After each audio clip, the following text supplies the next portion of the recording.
હવે અન્ય સમાચાર પર નજર કરીએ, જ્યાં રાજસ્થાનના ઉદયપુરના રિસોર્ટમાંથી સેક્સ રેકેટ ઝડપાયું છે। રાજકોટના 9 સહિત ગુજરાતના 15 લોકો આ સેક્સ રેકેટમાં ઝડપાયા છે। સિમેન્ટ અને લોખંડ કંપનીના વિતરક ઝડપાયા છે। તો ટાર્ગેટ પૂરો કરનાર વિતરકો માટે આ ઉજવણી કરવામાં આવી હતી અને ઉદયપુરના અંબેરી સ્થિત સ્વર્ણગઢ રિસોર્ટમાં મહેફિલ ઝડપાતા આખું સામે આવ્યું છે। ઉજવણી સમયે બોલાવેલી 14 રૂપ લલનાઓ પણ ઝડપાઈ છે। સુખેર પોલીસ ડમી ગ્રાહક બની અને આખું જે ઓપરેશન છે તે પાર પાડવામાં આવ્યું છે।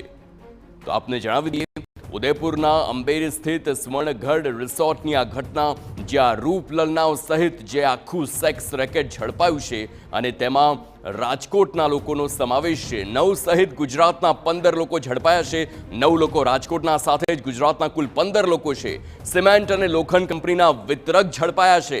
ટાર્ગેટ પૂરો કરનાર જે વિતરકો છે તેમના માટે આ મોટા પાયે ઉજવણીનું આયોજન કરવામાં આવ્યું હતું અને આ ઉજવણી દરમિયાન જ જે પોલીસની ટીમ હતી તે વેશ પલટો કરીને પહોંચી હતી। સુખેર પોલીસે ડમી ગ્રાહક બની આખું જે ઓપરેશન છે, આ તમામ રૂપલનાઓ, આ તમામ લોકો જે સેક્સ રેકેટમાં ઝડપાયા છે તેનું આખું ઓપરેશન ડમી ગ્રાહક બની સુખેર પોલીસે પણ પાર પાડ્યું છે। મહત્વની વાત, ઉદયપુર એક એવી જગ્યા, એક એવું ટુરિસ્ટ ડેસ્ટિનેશન છે જે ગુજરાતથી સૌથી નજીક છે અને તેના માટે થઈને જ લોકો ઉદયપુર પહોંચતા હોય છે અને તેવામાં જ આ સેક્સ રેકેટ ઉદયપુરથી ઝડપાયું છે। સંવાદદાતા મોહિત ભટ્ટ ફોનલાઈન પર છે। મોહિત, સેક્સ રેકેટ ઉદયપુરથી ઝડપાયું, જેમાં 9 લોકો રાજકોટના અને કુલ 15 ગુજરાતના છે। વધુ વિગતો?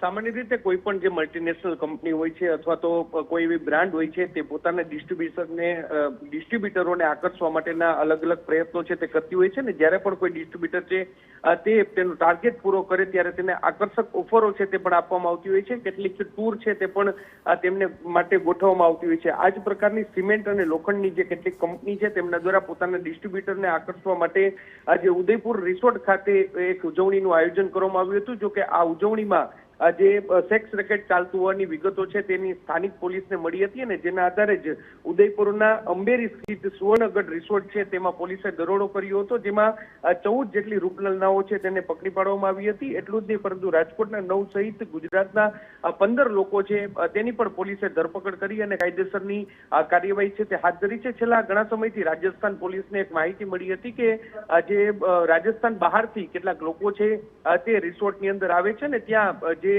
ગેરકાયદેસર પ્રવૃત્તિઓ છે તે કરવામાં આવી રહી છે।